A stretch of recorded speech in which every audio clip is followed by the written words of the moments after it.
Hola, sean bienvenidos a este segundo programa. Estamos muy contentos por la aceptación que ha tenido, por el recibimiento de todos ustedes, por el apoyo en las redes sociales. Nos hace muy felices para poder seguir esto. Y pues están conmigo las personas que siempre van a estar, que es Juan y Rafa. El tema pasado fue testamento. Ahora vamos a hablar de lo que es la sucesión, que es la parte 2 de lo que viene para los herederos, las personas que se quedan pues en este mundo de los vivos, ¿no? Digámoslo así.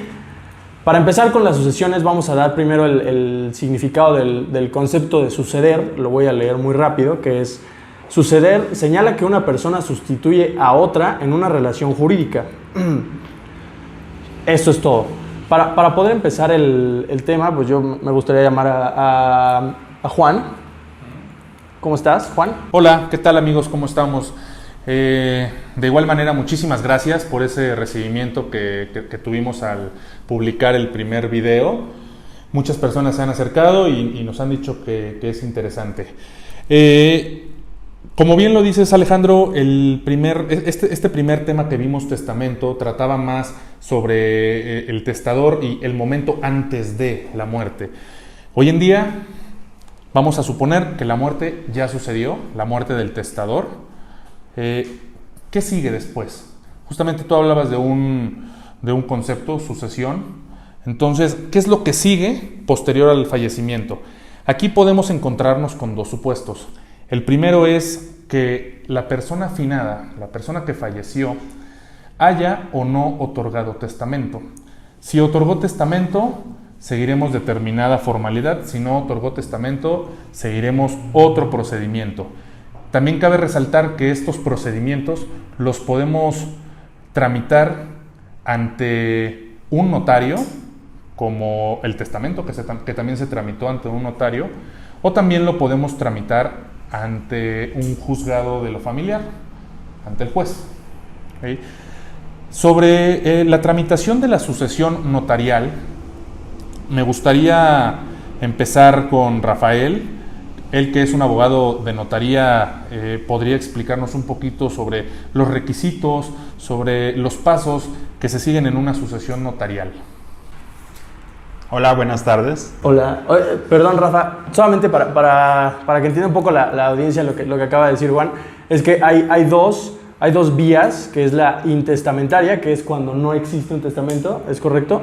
Y la testamentaria, cuando sí hay un testamento, ¿no? Entonces ya podemos seguir, solamente era esa cuestión de... Claro, tanto sucesión testamentaria como sucesión intestamentaria pueden llevarse por la vía judicial o por la vía ante notario.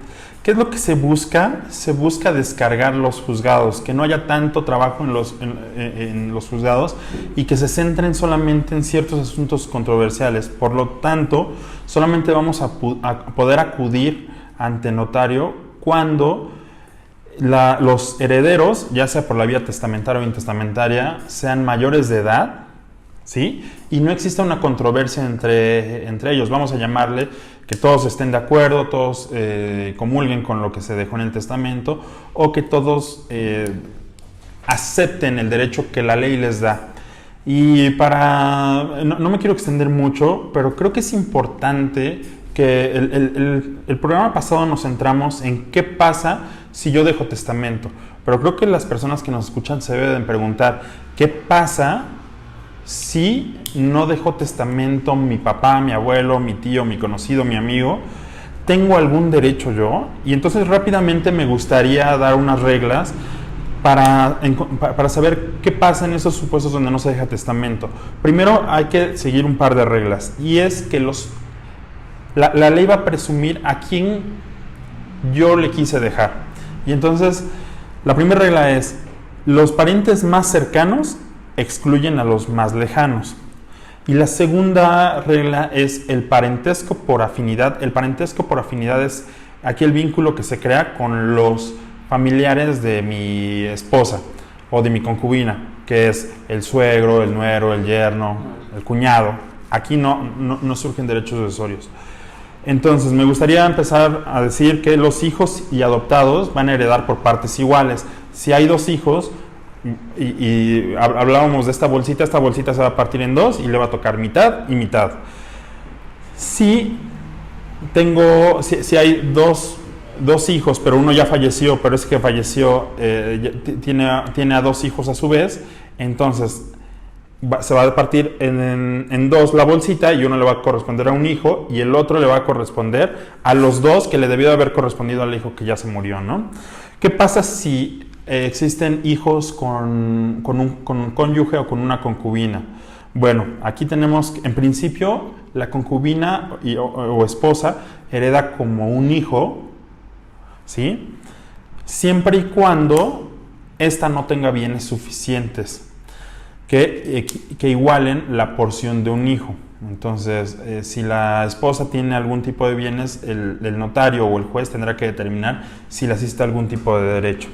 Si no tengo hijos, si no tengo esposa, solamente tengo padres, entonces los padres se van a heredar por partes iguales. Si no tengo padres y tengo solamente abuelos, entonces los abuelos, ya puedo tener abuelos de parte de la mamá y abuelos por parte del papá, se van a partir por la mitad y cada una de esas porciones les va a corresponder. Y así hay varias reglas. ¿Qué pasa si nada más tenía esposa, no tuve descendencia, pero me sobreviven los padres, ¿no? Entonces, en este caso, dos partes le van a corresponder a la cónyuge y una parte le va a corresponder a los padres, ¿no? ¿Qué pasa si tengo cónyuge o concubina? 2/3 partes de la herencia van a ser para los padres, para la cónyuge, y 1/3 parte va a ser para todos los hermanos. Y así vamos a ir descendiendo. Los casos particulares nos los pueden preguntar, pero es importante decir que hasta el 4º grado, que es el tío abuelo o el sobrino nieto, tienen derecho a heredar.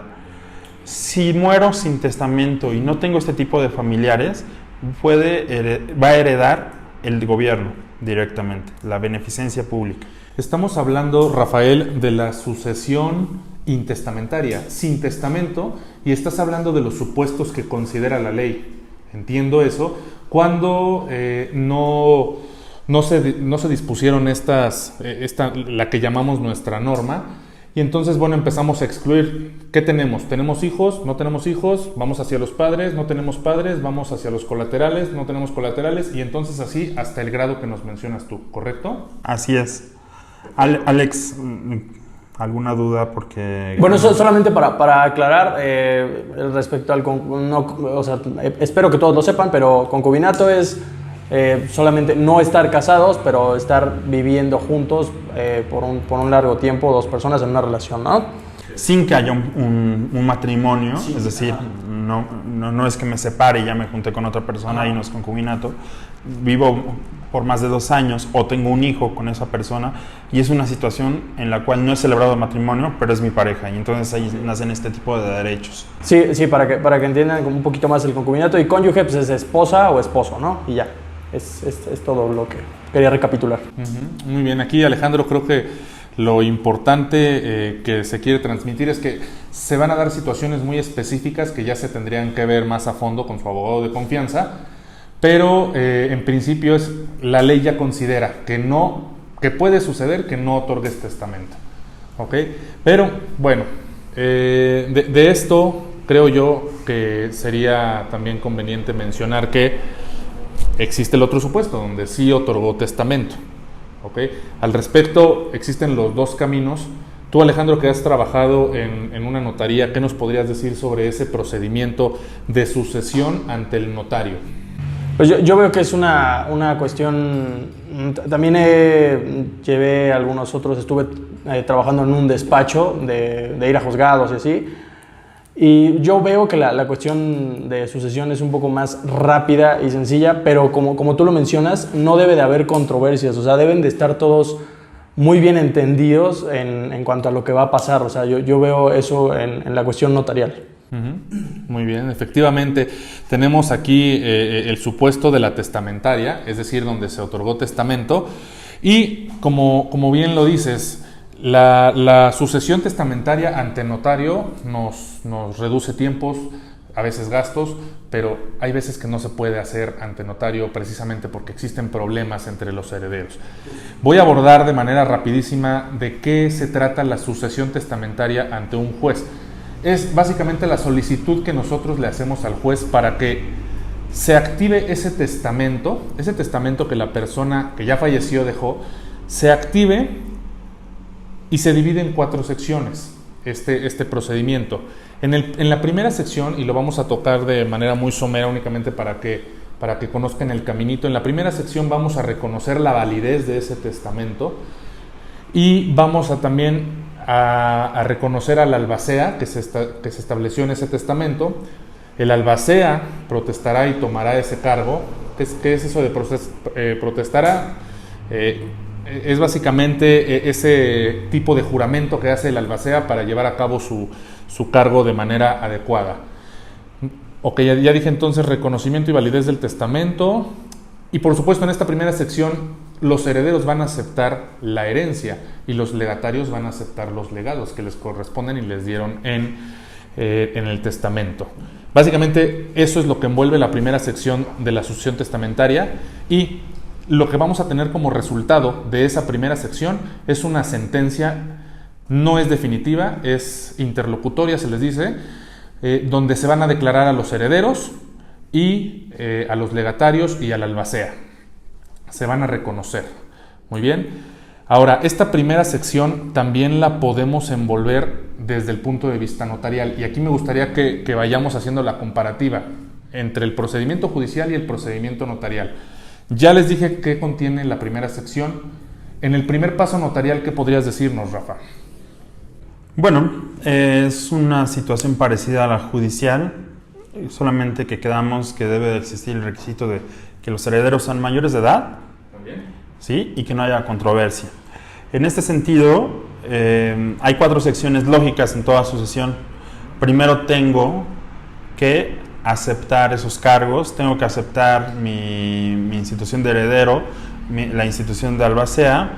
Posteriormente tengo que saber de qué se conformaba el patrimonio de aquel que ya falleció, ¿sí? Y después tengo que evaluar más o menos qué es esa masa hereditaria. Tengo que saber si hay deudas, tengo que saber si tenía una casa, en cuánto está valorada, las acciones, las cuentas de banco, etcétera. Muy bien, entonces, pero aquí, por ejemplo, lo que yo veo es que tú ya nos estás empezando a hablar de los bienes que existen dentro de esa bolsa, a la cual vamos a llamar inventario. Cuando alguien te dice inventario, Alejandro, ¿qué es lo primero que se te viene a la mente? O bueno, inventario sucesorio, ¿qué podrías tú definir sobre esto? Una lista, para decirlo así, una lista de todos los bienes, sean muebles, sean inmuebles, creo yo, de todo lo que tenía el testador, o sea, la persona que falleció. Hay que hacer el recuento, eso veo yo. Eso. ¿Y quién se te ocurre que haga ese inventario? ¿Los herederos? Como dijimos, rápido anuncio, como dijimos en el programa pasado, si quieren ir, vayan a escucharlo, el albacea. El albacea, muy bien, efectivamente. Vemos entonces que esta primera sección de la aceptación de herencia, reconocimiento y validez del testamento, aceptación de cargos, en lo notarial se puede unir, pueden estar unidas, o yo diría que podrían estar unidas 1 y 2. Yo pienso que al igual que en la parte judicial, hay una primera sección que se lleva de manera solita, que es la de la aceptación de herencia, la declaración de herederos. Es que cuando es testamentaria se acepta la herencia, y cuando es intestamentaria se declaran herederos. Y también se acepta el cargo de albacea o se nombra el cargo de albacea según sea el caso. Es un paso lógico. No puedo realizar inventario si no hay albacea. No puedo partir la herencia si no hay herederos. Entonces la primera sección es igual que en la judicial: la aceptación de herencia, la declaración de validez del testamento y la aceptación del cargo de albacea. Muy bien. Una pregunta rápida. Dijiste que en la vía intestamentaria notarial, o sea, siguiendo en la parte notarial, se declaraban. ¿Cómo se declara? ¿Quién los declara? ¿Cómo está eso? Bueno, en este caso uno tiene que ocurrir ante el notario y decir, bueno, yo pienso que tengo derecho en esa sucesión murió, por ejemplo, mi padre, y entonces, dime notario si yo tengo derecho a heredar, ¿no? Y entonces el notario va a preguntarte, muy bien, ¿qué tan cercano eres al fallecido? Y en este sentido, el estudio que va a hacer el notario va a decir, efectivamente, eres un descendiente, no, tu papá ya no tenía esposa, ascendientes sí tienes, pero no, en este caso tú derogas esa institución, y bueno, tú eres el que tiene el único derecho a heredar toda la masa hereditaria. Híjole, pero fíjate que tenía una hermana y mi hermana falleció y dejó 2 sobrinos. Ah, bueno, entonces se va a dividir entre 2. Por ley, lo que te corresponde es que una parte vaya para ti y la parte que le debió corresponder a tu hermano ya fallecido le va a corresponder a sus descendientes. Entonces, él va a ser el encargado de decirte, tienes este derecho, se va a declarar mediante una escritura que se llama de la declaración de herederos. Perfecto, vamos a continuar. Yo aquí también creo que es importante mencionar que el notario, así como el juez, tienen que cerciorarse de que la persona finada otorgó o no disposición testamentaria, o si estamos tramitando una sucesión testamentaria, ese testamento haya sido el último, para lo cual tanto el notario como el juez van a solicitar al Archivo General de Notarías, al Archivo Judicial y en algunas ocasiones al DIF, que estas 3 dependencias informen al notario o al juez, ya sea cualquiera de los 2 casos, si efectivamente la persona de la que estamos hablando en la sucesión, primero que nada, otorgó o no testamento, y si esa disposición testamentaria que nosotros le estamos exhibiendo al notario, ese testamento, tratándose de una testamentaria que le estamos exhibiendo al notario o al juez, efectivamente es el último, porque puede ser que teníamos conocimiento de que este era el testamento bueno y de pronto nos encontramos con que el testador otorgó un testamento posterior a ese. Recordemos que lo que nos mencionaba Rafael en el programa pasado, en la mayoría de los casos el testamento posterior revoca al anterior. Sí, y creo que complementar con esto es que tanto el notario como el juez están cumpliendo una función social que es dar seguridad y certeza. Entonces, yo presuntamente puedo presumir que yo tengo un derecho. Acudo con el notario, con el juez y el notario solicitan estos informes al Archivo Judicial, al Archivo General de Notarías, al Registro Nacional de Testamentos, para cerciorarse que efectivamente no haya sido otorgado un testamento, o el que se está presentando es el último que existe. Y entonces que tú estés seguro que sí soy heredero y que de pronto no va a aparecer otra persona con un documento que diga, mira, yo tenía un mejor derecho que tú estés tranquilo, que vas a ser heredero, que vas a poder disfrutar de esa masa de esos bienes sin el temor de que aparezca una persona y te la quiera quitar, ¿no? Como en las películas. Exactamente. Para seguir con el hilo de un poquito de lo que estábamos llevando, ya tenemos, entonces ya aceptamos los cargos en cualquiera de las dos vías que estábamos planteando, ya hicimos, se hizo el inventario, ya, ¿qué sigue? Después de los oficios ya se informó a estos avisos, ya se informó para ver si había otro testamento o así, ¿qué sigue después de esto?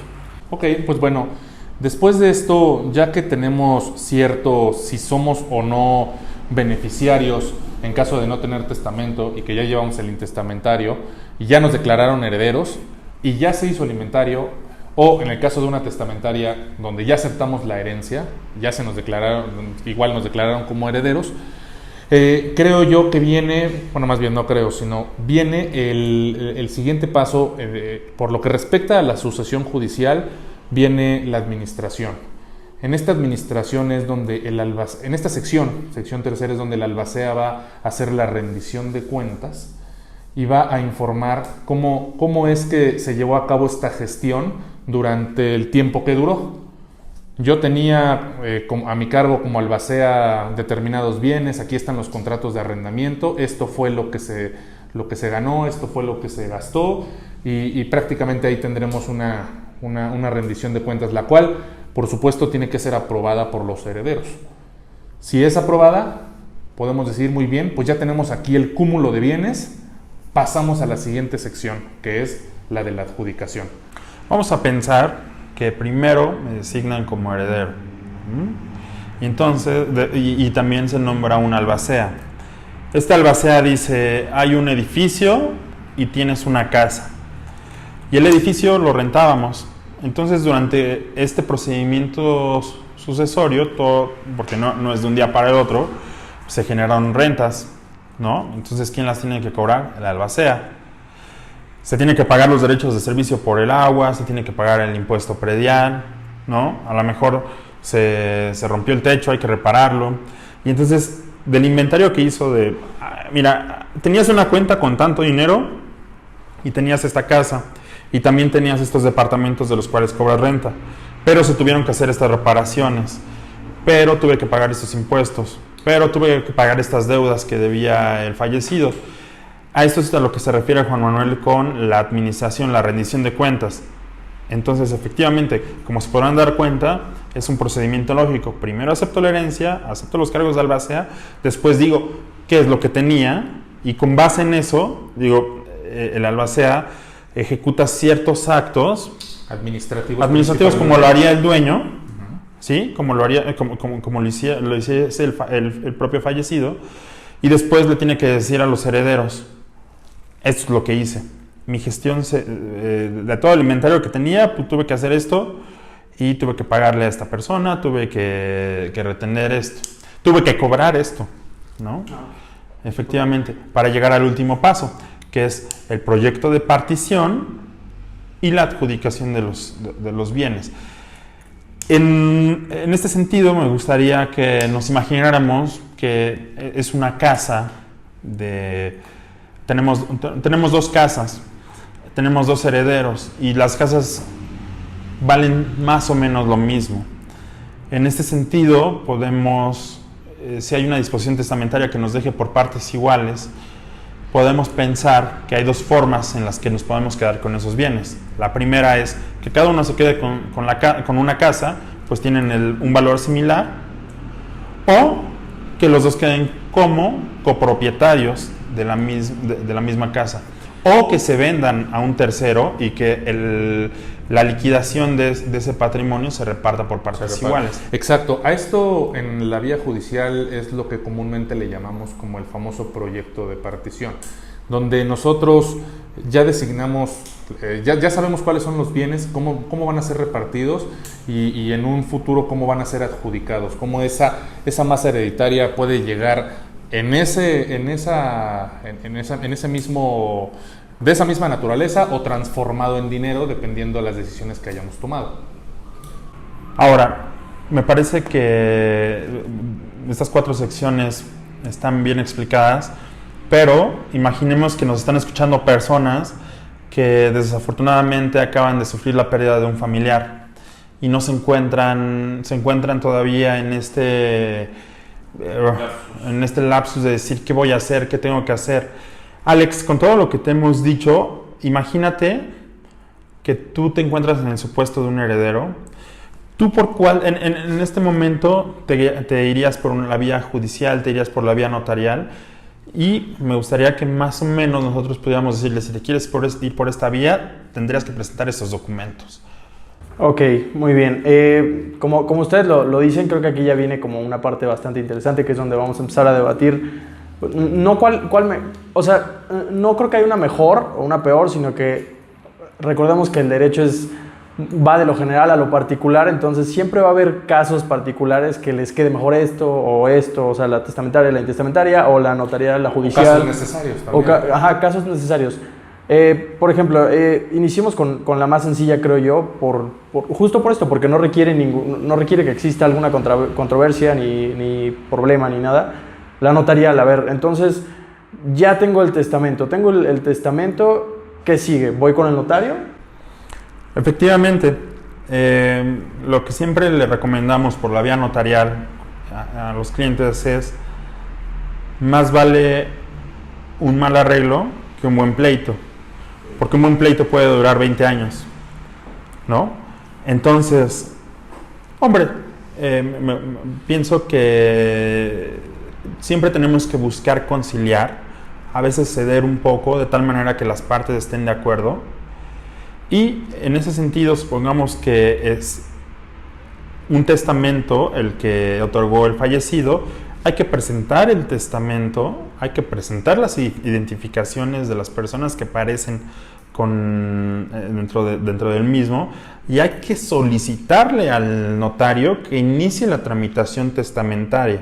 Si fuera una tramitación intestamentaria, hay que acreditar, me faltó un requisito que es muy importante, el acta de defunción. Por supuesto. El acta de defunción comprueba que una persona falleció. Y yo me permitiría agregar otro, primero que nada, y es informativo más bien, es donde se define en qué lugar tenemos que tramitar la sucesión, porque es importante mencionar que la sucesión se debe de tramitar dentro de la circunscripción donde fue el último domicilio del... Si lo queremos tramitar por la vía notarial, si es testamentaria, independientemente del último domicilio o del lugar de fallecimiento, mientras la no haya persona, controversia, mientras no haya controversia, se puede tramitar ante notario. Pero es algo muy cierto lo que dices. Si estamos ante una sucesión intestamentaria, para que se pueda tramitar ante notario, tenemos primero un vínculo fuerte, que es el domicilio. Pero si por alguna razón la persona falleció en otro lado, hay un punto de contacto más débil, pero es que alguno de los bienes, al menos uno de los bienes de la persona fallecida, se encuentra en la Ciudad de México. Yo no estoy en contra de la sucesión intestamentaria, de la sucesión ante juez, es muy necesaria. Sobre todo pensemos en este tema de menores, donde el juez tiene que velar por los intereses. En este caso, por más de acuerdo que estemos, por más sencillo que pueda ser el trámite ante notario, tenemos que ir ante un juez, porque lo que va a suplir el juez, lo que va a hacer el juez es velar porque ese menor, que es heredero y que está sufriendo la pérdida de un familiar, sea protegido y le toque lo que por derecho le toca. Que no haya una persona que quiera verle la cara, que no haya una persona que quiera darle menos. Y en ese sentido, me parece que tú nos podrías dar la opinión de la sucesión. Ahora platicándolo contigo, es que a mí me parece más en la cuestión de judicial, me parece mucho más interesante cuando es intestamentario, porque creo que ahí es donde mejor se puede dirimir la controversia, donde mejor se puede arreglar el problema. Ahora contigo te planteo esto, no tengo testamento, ya falleció mi papá, voy contigo, tú eres el abogado, ¿qué pasa? Primero que nada, yo te preguntaría si existe, ¿cuántos hermanos tienes? Quien falleció fue tu papá, ¿cuántos hermanos tienes? La esposa de tu papá aún vive, y entonces ahí empezaríamos a ver los supuestos que ya nos explicó Rafa en un principio para ver cuál es el aplicable. Posteriormente, la siguiente pregunta sería, ¿existe algún problema entre ustedes? ¿Sí o no? Si no, probablemente yo te diría, vete por el camino notarial, es más rápido. Si existe algún problema de que, creo que un hermano no va a estar de acuerdo en esto, definitivo tenemos que solicitar la intervención de un juez para que él, con las facultades que le ha otorgado el Estado, pueda dirimir esa controversia. Entonces, nosotros como primer paso tendríamos precisamente que informarle al juez que falleció una persona. Esto con el acta de defunción y por supuesto en ese mismo escrito solicitar su intervención para que él pueda intervenir en esa sucesión. Posteriormente también tendríamos que informar el último domicilio de la persona que falleció. Y algo que también es muy importante, tenemos que ofrecer testigos. Estos testigos que son cercanos que fueron cercanos y que conocieron a la persona que falleció, nos ayudarán precisamente a acreditar ese vínculo y ese derecho que nosotros creemos que por derecho nos corresponde. Eso será mediante ya un procedimiento ya un poquito más elaborado. Eso ya son particularidades del procedimiento, pero básicamente así es como lo empezamos Y pasamos a la parte de los oficios que ya mencionamos hace rato, donde el juez pide informes al Archivo General de Notarías. Si no hay ningún problema, podemos pasar a la designación de albacea. Aquí no tenemos como tal una disposición testamentaria que nos diga quién va a ser el albacea. Se haría a través de una votación dentro de esta primera sección en la vía judicial. ¿Quiénes votan? Votan los herederos. Los herederos, las personas que creen tener ese derecho sobre los bienes de la persona finada. Alex, ¿tú por qué no llevarías a cabo la sucesión de un familiar? Es decir, a diario vemos que las personas no inician los procedimientos hasta que verdaderamente es necesario. ¿Tú por qué iniciarías un procedimiento?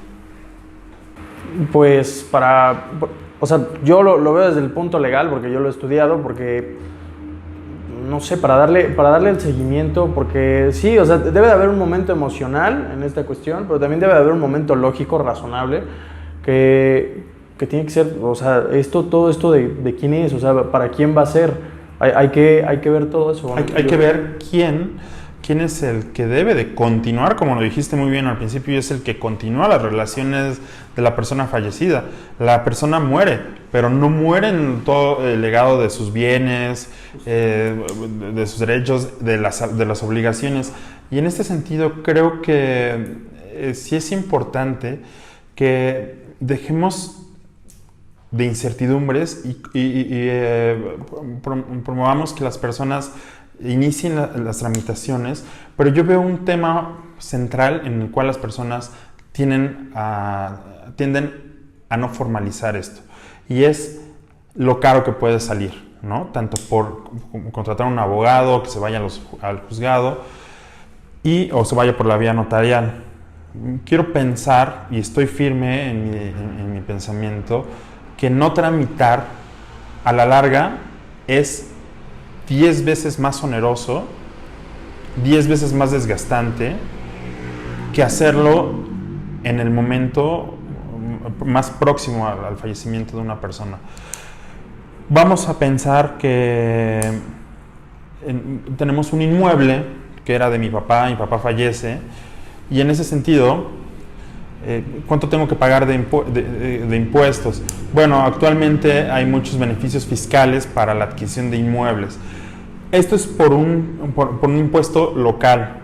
Cada que se adjudican inmuebles, es decir, cada que hacemos los inmuebles derivados de una sucesión, se paga un impuesto local. Pero los impuestos federales es importante que sepa la gente que están exentos. No se paga un solo centavo por la transmisión de bienes derivado del fallecimiento.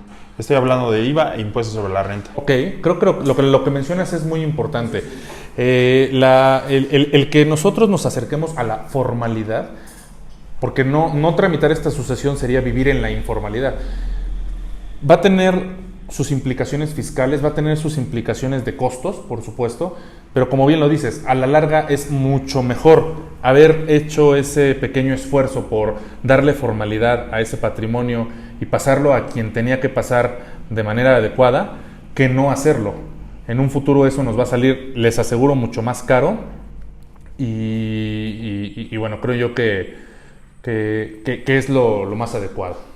Muy bien, pues ya para ir cerrando un poquito el programa, como recapitulación súper rápida, entonces tenemos el iniciar la sucesión en cualquiera de las dos vías que hay, con cualquiera de los dos supuestos, testamento o no testamento. Luego es aceptar el cargo, ¿ok? Aceptar la herencia. Aceptar el cargo tanto de albacea como aceptar la herencia.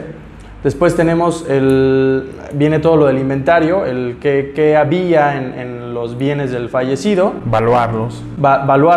Después viene la administración.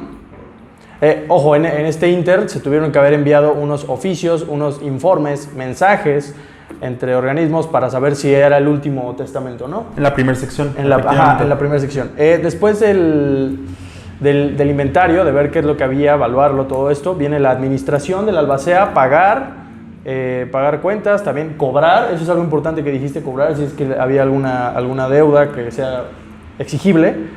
Posteriormente ya tendríamos el proyecto de partición de los bienes y la adjudicación. O sea, adjudicación ya estoy heredando, ¿no?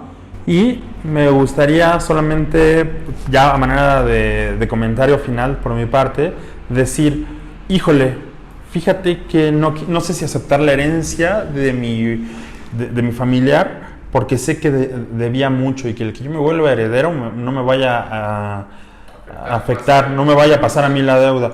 Hay un principio en la sucesión que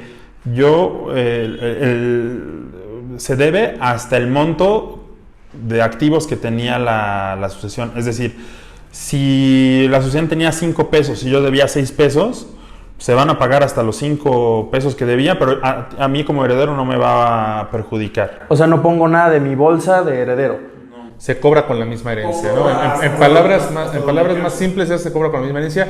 Y también aquí, a manera de conclusión, también creo yo que es importante mencionar que puedo yo como heredero decir, yo no la quiero aceptar y repudiar la herencia. Es decir, ok, yo no la acepto, se repudia, ahí se queda el patrimonio para el momento en el que alguien que crea tener derecho sobre él lo... Yo repudio la herencia y entonces vemos si tenemos un heredero sustituto en el testamento, o si ya no hay heredero sustituto, o si estamos en la vía intestamentaria, ver conforme a la ley a quién le toca. Y entonces irnos alejando de esas líneas más cercanas hasta el momento en el que ya no tengamos a un familiar dentro del 4º grado, y entonces entraría la beneficencia pública.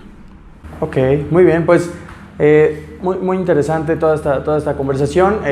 Ya para cerrar todo, pues muchas gracias a todos ustedes que llegaron hasta este punto. Déjenos cualquier duda, tenemos Facebook, tenemos YouTube, tenemos Spotify, tenemos Apple Podcasts.